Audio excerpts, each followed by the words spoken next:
Customers రావడం లేదు అంటే చాలామంది బిజినెస్ ఓనర్స్ ఎలా ఆలోచిస్తారంటే, అరే నా దగ్గర మంచి ప్రొడక్ట్ ఉంది కదా, నేను మంచి సర్వీస్ ఇస్తున్నాను కదా, రీజనబుల్ ప్రైస్కి ఇస్తున్నాను కదా, మరి కస్టమర్స్ ఎందుకు రావట్లేదు అని. నేను చాలామంది బిజినెస్ ఓనర్స్తో మాట్లాడాను. వీళ్ళతో మాట్లాడుతున్నప్పుడు ఆల్మోస్ట్ చాలామంది దగ్గర ఒక కామన్ ప్యాటర్న్ ఉంది. ఈ ప్యాటర్న్ వల్లనే కస్టమర్స్ రావడం లేదు, ఈ రీజన్స్ వల్లనే కస్టమర్స్ రావట్లేదు. సో రీజన్ నెంబర్ 1, కస్టమర్స్ మిమ్మల్ని చూడరు అండ్ నో చెప్పరు. మీ దగ్గర ఎంత మంచి ప్రోడక్ట్ అయినా ఉండి, మీ దగ్గర ఎంత మంచి సర్వీస్ అయినా ఉంది, వాళ్ళకి మీరు కనిపించకపోతే, వాళ్ళకు మీరు ఉన్నారన్న విషయం తెలియకపోతే వాళ్ళు మీ దగ్గరికి రారు. వాళ్ళకి ఎవరు కనిపిస్తారో వాళ్ళ దగ్గరికే వెళ్ళి కొనుక్కుంటారు. చాలామంది బిజినెస్లో ఉన్న బిగ్గెస్ట్ ప్రాబ్లం కాంపిటీషన్ కాదు, ఇన్విజిబిలిటీ, అంటే కనిపించకపోవడం.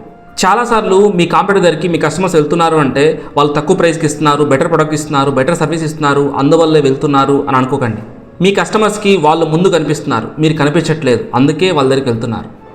అండ్ రీజన్ నెంబర్ 2, చాలామంది బిజినెస్ ఓనర్లు కస్టమర్స్ మీద ఫోకస్ చేస్తారు, కస్టమర్స్ యొక్క మైండ్ మీద ఫోకస్ చేయరు. మనలో చాలామంది మన ప్రొడక్ట్స్ గురించి మాట్లాడతాం, మన సర్వీస్ గురించి మాట్లాడతాం, కానీ కస్టమర్స్ వేరే ఆలోచిస్తూ ఉంటాడు.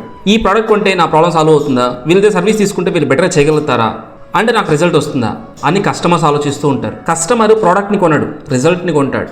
దెన్ రీజన్ నెంబర్ 3, ఒక లీడ్ వచ్చింది, మనం కొటేషన్ సెండ్ చేసాం, అక్కడితో అయిపోయింది. మన కాన్ఫిడెన్స్ ఏంటంటే మనకంటే తక్కువ ప్రైజు మార్కెట్లో ఎవడు ఇవ్వడు, సో మనం కస్టమర్ని ఫాలో చేయాల్సిన అవసరం లేదు, వాడికి అవసరమైతే వాళ్ళే కాల్ చేస్తారు అని భ్రమలో ఉంటాం. చాలా బిజినెస్లో ఫాలోఅప్ సిస్టమ్ అనేది అస్సలు ఉండదు. కానీ నిజమేంటంటే చాలాసార్లు ఫస్ట్ కాన్వర్జేషన్లో సేల్ అనేది క్లోజ్ అవ్వదు, మన ఫాలోఅప్ తర్వాతనే సేల్ అనేది క్లోజ్ అవుతుంది. ఇవి ఓన్లీ 3 రీజన్స్ మాత్రమే. నేను అబ్జర్వ్ చేసిన 25 మిస్టేక్స్, ఆ 25 రీజన్స్ని ఒక డాక్యుమెంట్గా ప్రిపేర్ చేశాను. మీ బిజినెస్లో సేల్స్ ఎందుకు జరగట్లేదు, మీ బిజినెస్కి ఎందుకు కస్టమర్స్ రావట్లేదు అని. ఆ డాక్యుమెంట్ మీకు కావాలంటే ఛానల్ని ఫాలో చేసి కస్టమర్స్ అని కమెంట్ చేయండి. ఆ డాక్యుమెంట్ని నేనే మీకు DM చేస్తాను. ఇలాంటి కంటెంట్ కోసం ఛానల్ని ఫాలో అవ్వండి.